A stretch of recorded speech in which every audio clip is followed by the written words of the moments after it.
एक बड़ा अच्छा सा प्रश्न एक ने मुझे बोला।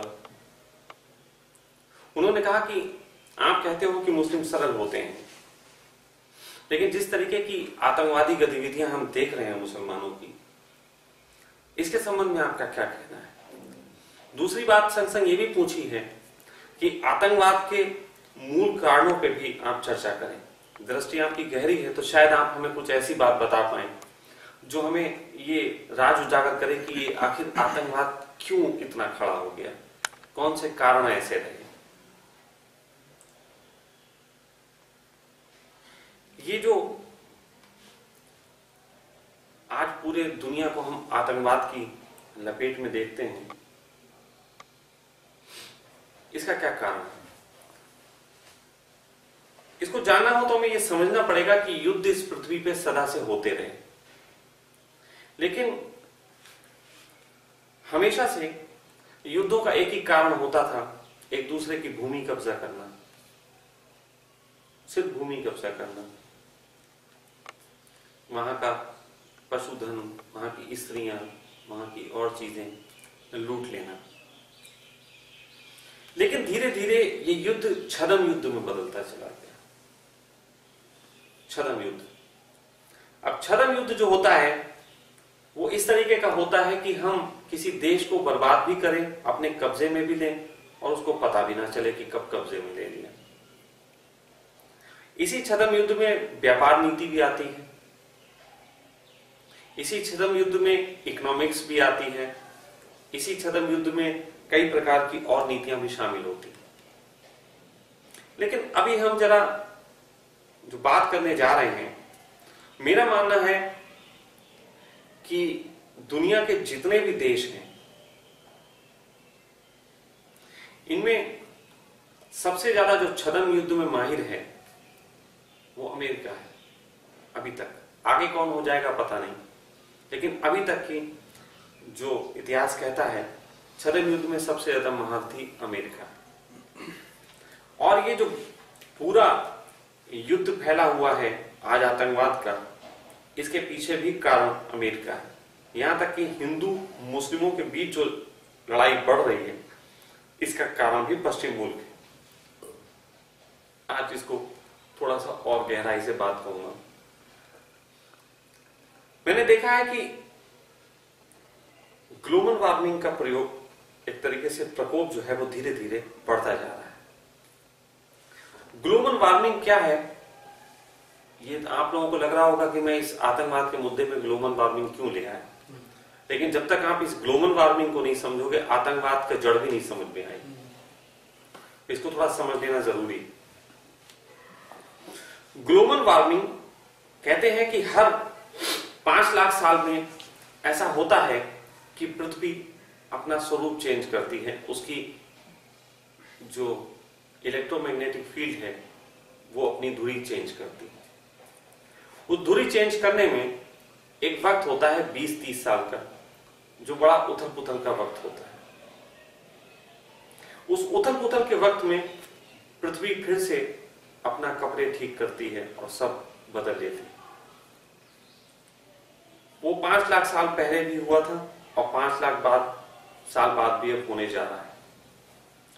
ग्लोबल वार्मिंग हमको असल में ये सिखाया गया है कि ग्लोबल वार्मिंग गर्मी का बढ़ जाना है, नहीं। ग्लोबल वार्मिंग गर्मी का बढ़ना जरूर है, लेकिन इसका परिणाम जो है वो हमें सर्दी के रूप में देखने को मिलेगा। ग्लोबल वार्मिंग का आरंभ तो इस चीज से हुआ है कि पृथ्वी पे पहले बहुत सारी कार्बन डाइऑक्साइड बढ़ जाती है। वो कार्बन डाइऑक्साइड जो है फिर गर्मी बढ़ाती है, ग्लेशियर पिघलते हैं। ग्लेशियर पिघल के जो होता है उसे समझो।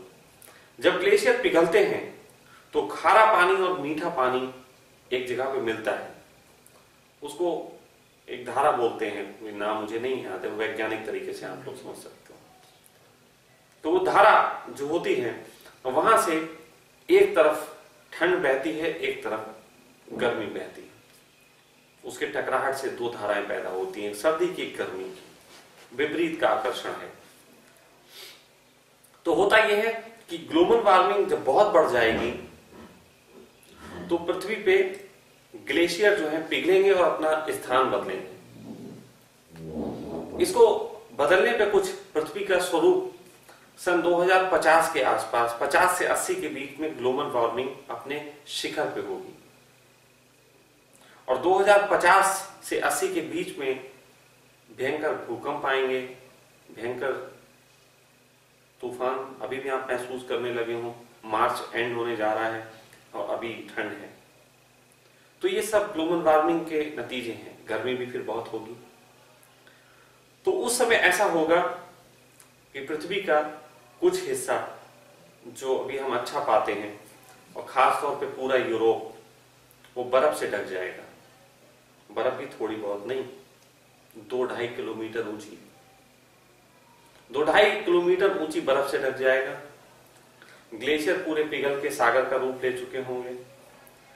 हमारा जो हिंदुस्तान का इधर का एरिया है ये सूखे का शिकार होगा, थोड़ा थोड़ा रेगिस्तानी एरिया में तब्दील हो चुका होगा। जो एरिया बीच का सऊदी अरब के मुल्क आते हैं वो हरे भरे हो चुके होंगे, जैसे कभी हिंदुस्तान का माहौल होता था वो हरे भरे हो चुके होंगे। वहां पानी की कमियां ना रहेंगी, सब कुछ वहां बहुत अच्छा सा होता चला जाएगा। ये भविष्य का पृथ्वी है। लेकिन ये भविष्य का पृथ्वी है मैं जानता हूं, इसका मतलब ये नहीं है ये कोई इनसेट से मुझे खबर आई है कि ऐसा है। ये बाकायदा वैज्ञानिक की खोज है, ये वैज्ञानिकों की खोज है जो ये कहती है कि ऐसा हो जाएगा। और ये वैज्ञानिक कौन? अमेरिका और रूस आज से 60-70 साल पहले से ये बातें जानते हैं कि आज से 60-70 साल बाद ये ऐसा होगा। इनकी खोज का आधार 100 साल पहले ही इन्हें आने वाले खतरे से आगाह कर देता है। अब मैं आपसे पूछता हूं, जब पूरी पृथ्वी पे खासतौर पे यूरोप में जब पूरा बर्फ से ढक जाएगा तो ये देश कहां जाएंगे? कहीं तो जाएंगे। इंसान को जब अपने घर के बारे में पता लगता है कि दीवार में अब दरार आ गई तो वो दूसरे घर की तैयारी करने लग जाता है। या तो वो उसी घर को तोड़वा के घर बनाए या दूसरा प्लॉट ले। उसी घर को घर बनवाना भी जब संभव ना हो तो निश्चित ही दूसरा प्लॉट लेने के अलावा कोई उपचार नहीं बनता। हम आज तक कितनी भी बड़ी बातें क्यों ना कर लें, लेकिन घर की सोच से हम मुक्त नहीं हुए। पूरी मनुष्य जाति सिर्फ घर के इर्द गिर्द ही घूमती है। कितने भी फकीर क्यों ना हुए रात को अपनी झोपड़ियों में पहुंच ही जाते हैं। कितनी सभ्यताएं ऐसा मानने लगी हैं कि हम सब एक दिन नया ग्रह भी ढूंढेंगे जब ये ग्रह दिक्कत में पड़ जाए। लेकिन अभी जब हम इस योग्य नहीं हैं तो इस ग्रह पे ही हम अपने घर बदलते घूमते हैं। दुनिया में सबसे अच्छा प्लॉट जब भविष्य में ये सऊदी मुल्क होंगे तो फिर क्यों ना रूस और अमेरिका इसको कब्जाने की सोचें। यहां से शुरू होता है आतंकवाद। मैं इसके संबंध में कुछ अजीबोगरीब तर्क दे रहा हूं, इनको थोड़ा समझ लीजिए। सबसे पहले अफगानिस्तान पे कब्जा किया रूस ने। रूस ने सीधा सीधा कब्जा कर लिया था रूस के। जब रूस ने सीधा सीधा कब्जा कर लिया तो अमेरिका को लगा कि रूस ने तो पहले से प्लॉट कब्जा कर लिया जिस पे हम मकान बनाने की सोचते थे। तो अमेरिका ने छद्म युद्ध का सहारा लिया। उसने अफगानिस्तान में जिहादी बातें करके वहां पे एक संगठन जो उसामा की देखरेख में चलता था उसको धन मुहैया कराया, हथियार मुहैया कराए, सब कुछ मुहैया कराया और रूस को वहां से खदेड़वा दिया। वो युद्ध इतना भयानक हुआ कि इसके कारण पूरा रूस टूट गया। एक दुश्मन तो पूरा तबाह हो गया इससे। लेकिन फिर दिक्कत ये हुई कि जिन लोगों को उसने जिहाद सिखाया था वो जिहादी लोग ऐसे हो गए थे कि वो अपनी धरती पे अब ये बातें बर्दाश्त नहीं करते कि कोई दूसरा आए, तो वो उनको भी नहीं आने देना चाहते थे। अब अमेरिका के लिए दिक्कत ये थी कि पहले तो चूहा भगाने के लिए हम बिल्ली छोड़ दी, अब बिल्ली के लिए कुत्ता छोड़ना पड़ेगा। लेकिन दिक्कत साथ साथ ये भी चलती है कि अफगानिस्तान पे अगर सीधे सीधे अमेरिका कब्जा करता है तो फिर और जो राष्ट्र हैं आस पड़ोस के देश वो अमेरिका की खिलाफत कर सकते हैं। तो सीधे सीधे कब्जा करना अच्छी बात नहीं थी। लेकिन सबसे बड़ा जो मुल्क था जो वाकई में इनके सबसे ज्यादा विरोध में खड़ा हो सकता था वो था पाकिस्तान। पाकिस्तान के आर्थिक हालात सदा से अच्छे नहीं रहे, क्योंकि अभी अभी तो बेचारा पैदा हुआ, 60-70 साल पहले तो पैदा हुआ। इसको अमेरिका ने अपने पैसे से खरीदना शुरू किया। नेता जमीन के कच्चे निकले, बिकते चले गए। अमेरिका का पूरा इन पे इतना दबदबा हो गया कि ये मुल्क अमेरिका के खिलाफ बोल नहीं सकते थे, क्योंकि वो बहुत धन दे रहा था। ऐसे में अमेरिका ने अफगानिस्तान पे कब्जे की एक योजना बनाई, और वो एक तरीके से योजना थी वर्ल्ड ट्रेड सेंटर को गिराना। अब ये जो गिराना शब्द मैं कह रहा हूं, इस बात को लेकर हो सकता है कि अमेरिका मेरे को मुकदमे ठोक दे। तो कोई बात नहीं, ठोक दे यार, नंगा नहाएगा क्या, निचोड़े क्या, ले जाएगा क्या तू मेरा, बात तो मैं अपनी कहूंगा।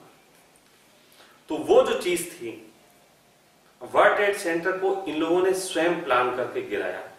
इनके पास कितनी ऐसी खुफिया एजेंसीज काम करती हैं जो सरकार के लिए ही काम करती हैं, लेकिन गैर कानूनी ढंग से काम करती हैं, सब जानते हैं। तो ऐसे में उन्होंने वर्ल्ड ट्रेड सेंटर गिराया। इस गिराने का एक बहुत अलग तरीके का मैं उदाहरण दे रहा हूं। गिराने के बाद इन्होंने आरोप लगाया ओसामा बिन लादेन के ऊपर। ओसामा बिन लादेन के ऊपर आरोप लगा कि इसने गिराया। ये वो आतंकवादी थे जो छोटी छोटी खुशियां मनाने के लिए, कि जहां 5 आदमी मार दिए, 10 आदमी मार दिए, आज हमने 200 मार दिए, इसके लिए ईमेल भेज भेज के कहते थे कि हमने मारे। स्वीकारोक्ति लेने में इन्हें मजा आता था। ये वो आतंकवादी संगठन थे। वर्ल्ड ट्रेड सेंटर को गिरा देना तो ऐसी था जैसे खुदा पा लिया। लेकिन कभी भी ओसामा ने नहीं कहा कि हमने गिराया। हमेशा यही कहता रहा, हमने नहीं गिराया, हमने नहीं गिराया, हमने नहीं गिराया। लेकिन एक नहीं सुनी, हमला कर दिया।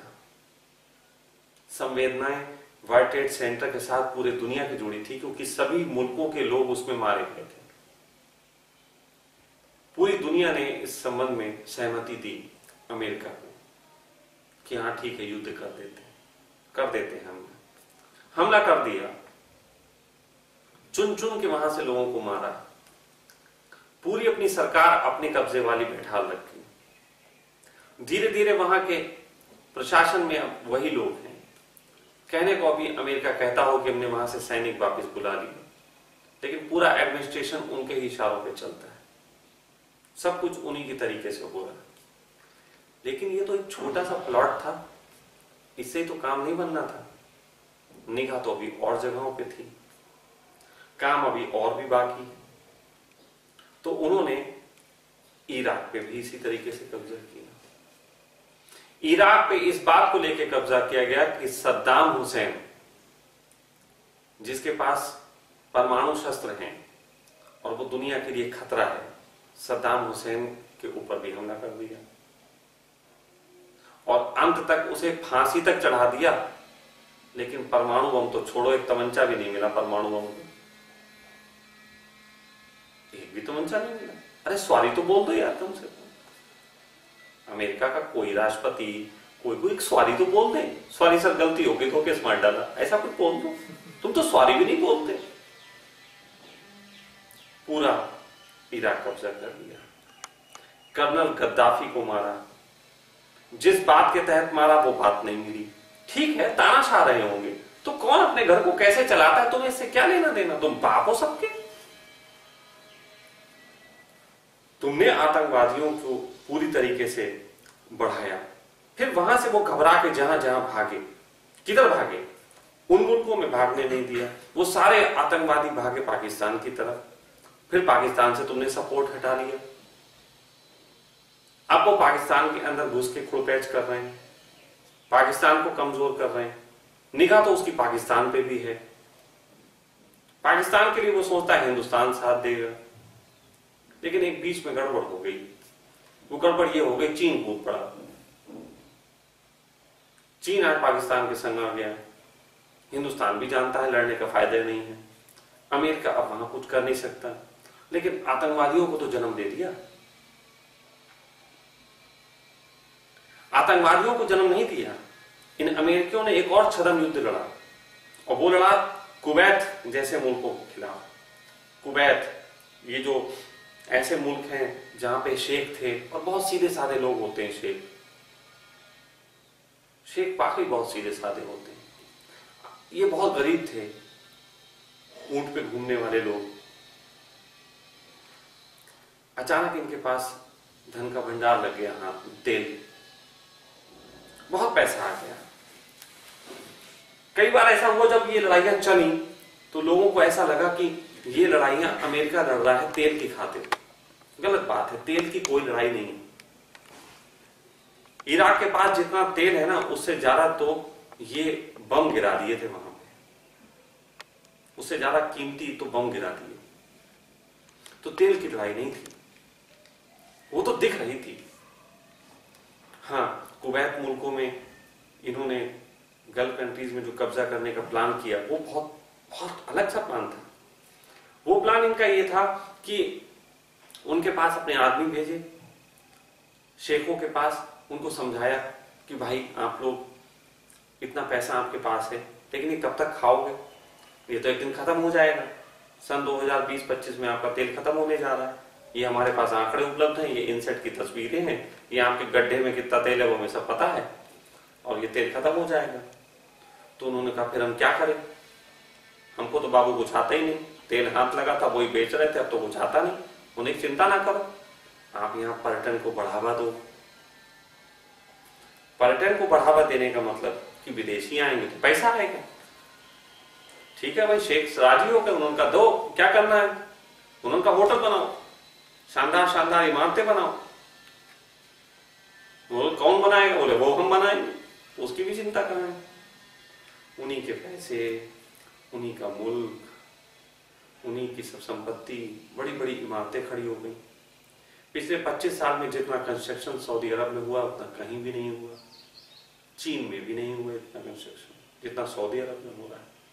दुनिया की सबसे ज्यादा क्रेनें इस समय सऊदी अरब में काम कर रही हैं।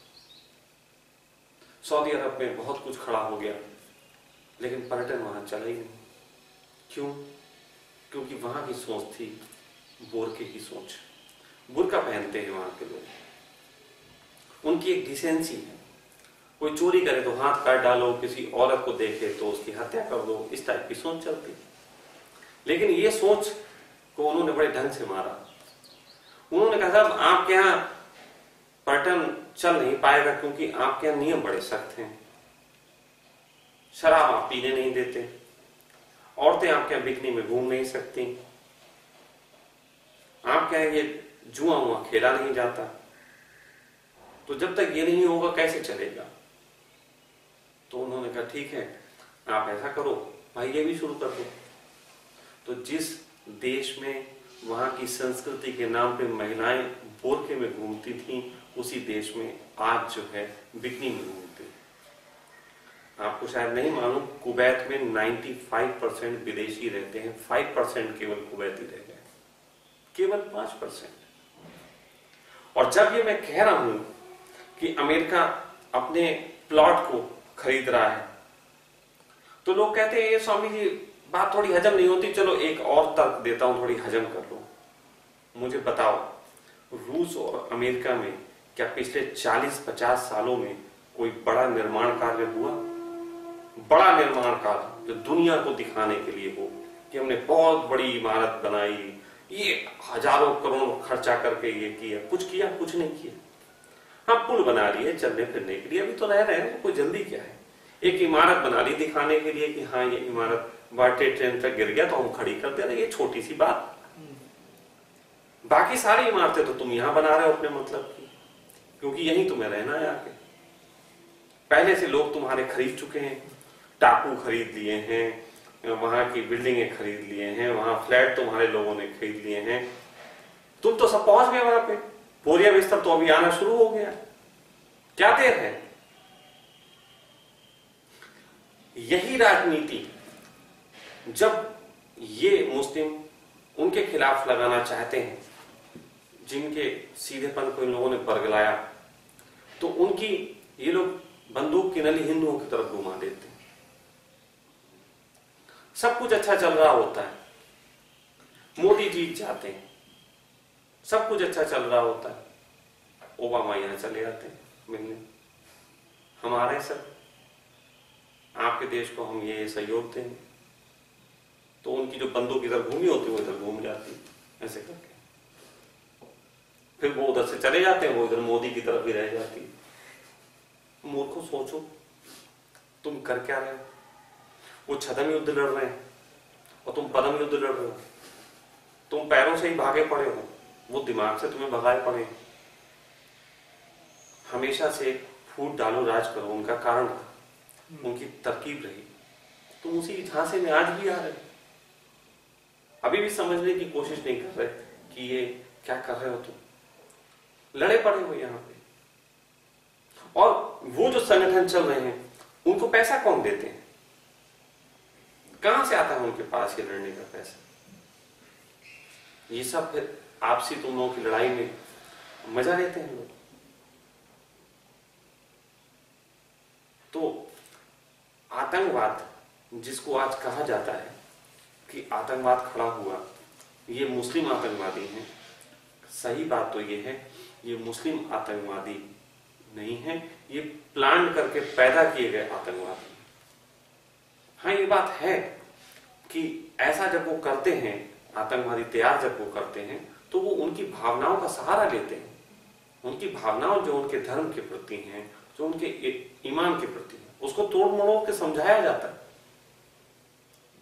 और फिर वो उसकी वही मिसाल दूंगा, जिस प्रकार कृष्ण अर्जुन को समझा देते हैं, युद्ध के लिए राजी कर देते हैं।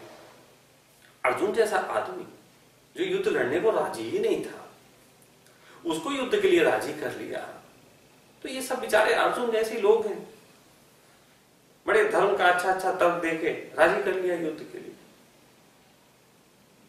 तो ऐसे ही कुछ लोगों को पीछे से सहयोग देके, कुछ बातें करके ऐसा किया जाता है कि हम सब हिंदू मुस्लिम की लड़ाइयों में पड़ गए, अपनी तरक्की भूल गए, अपना ईमान भूल गए, अपने धर्म की उन बातों को भूल गए जिसमें परमात्मा पाना ही एकमात्र लक्ष्य होता था। लगे पड़े हैं एक दूसरे को नीचा दिखाने पे कि उसकी हम एक आंख फोड़ेंगे चाहे हमारी दूसरी फूट जाए। तो ये सब थोड़ा सा चिंतन करने के लिए है। अमेरिका जो कर रहा है, ये ग्लोबल वार्मिंग की जानकारियों के तहत वो पहले से प्लान वे में एक युद्ध लड़ रहा है, छद्म युद्ध है, जो वो काफी हद तक जीत चुका है। मैं अभी भी सबसे कहता हूं, मेरा ये संदेश है, मैं ये संदेश है कि अमेरिका भी गलत नहीं है। मैं उसको गलत तरीके से नहीं, मैं ये कह रहा हूं उसकी सोच गंदी है, लेकिन परिस्थितियां तो उसकी भी बुरी है ना। आगे चल के सब बच्चे बर्फ में दबने वाले हैं, तो वो भी क्या करें। तुम अपने बच्चों को बचाने के लिए युद्ध पे आ जाते हो, वो भी आ सकता है, लेकिन एक दूसरा तरीका भी तो हो सकता है। मैं ये कह सकता हूं कि मेरी इस बात का खूब प्रचार करो, ज्यादा से ज्यादा लोगों तक पहुंचाओ। फिर इधर के जो मुल्क हैं वो इकट्ठे होके अमेरिका के लिए बाहें फैलाएं कि आओ यार, तुम्हें जरूरत है तो तुम आ जाओ। हैं तो सब इस पृथ्वी पे रहते, और ये एक अपॉर्चुनिटी होगी। अभी तक तो ये युद्ध का कारण बनी है, ये बात ग्लोबल वार्मिंग युद्ध का कारण बनी है, लेकिन मैं कहता हूं अगर मेरी मानी जाए तो ग्लोबल वार्मिंग पहली ऐसी विपदा होगी इस मनुष्य जाति पे, जो पूरी मनुष्य जाति से धार्मिकता की लड़ाइयां खत्म करके मनुष्यता के जन्म का कारण बने। सहयोग करो एक दूसरे का, सब सारी जरूरत है इस समय, पूरी ऊर्जा को लगाओ सारे ही मुल्क ग्लोबल वार्मिंग से लड़ने में। सारे ही जो बना के हथियार एक दूसरे को नीचा दिखाने की कोशिश कर रहे हो, इसको खत्म करो। इसलिए मैं ये विषय पे बोल रहा हूं। ना मेरा पीड़ा है मुझे मुस्लिमों पे, ना मेरी हिंदुओं के प्रति कोई, ना मुझे ईसाइयों के प्रति। मुझे तीनों पे एक ही सा तरस आता है। तरस आता कह रहा हूं, करुणा यहां नहीं शब्द यूज कर रहा हूं। करुणा तो तब होती है जब धर्म के आधार पर कारण बनती है, लेकिन अभी तो दया है क्योंकि तुम लोग शारीरिक आधारों पर अटके हुए हो। शारीरिक आधारों के कारण मुझे ये कहना पड़ रहा है। तो इसलिए ये बात चिंतन हो जाना चाहिए शुरू कि किस किस प्रकार की मानसिकताएं यहां काम कर रही हैं। मैं इन मानसिकताओं को उठा रहा हूं, इस पर रिसर्च करो, इस पर खूब खोजबीन करो और तुम पाओगे कि मेरी बात कहीं पे गलत नहीं है। लेकिन वक्त आ गया है कि इस पृथ्वी को इस चूतियापे से मुक्त किया जाए, ऐसी बातों से मुक्त किया जाए जहां लड़ाई का कारण बने। सीधे सीधे प्रेम का कारण बन सकता है तो उसको बनाओ, इस पे नहीं।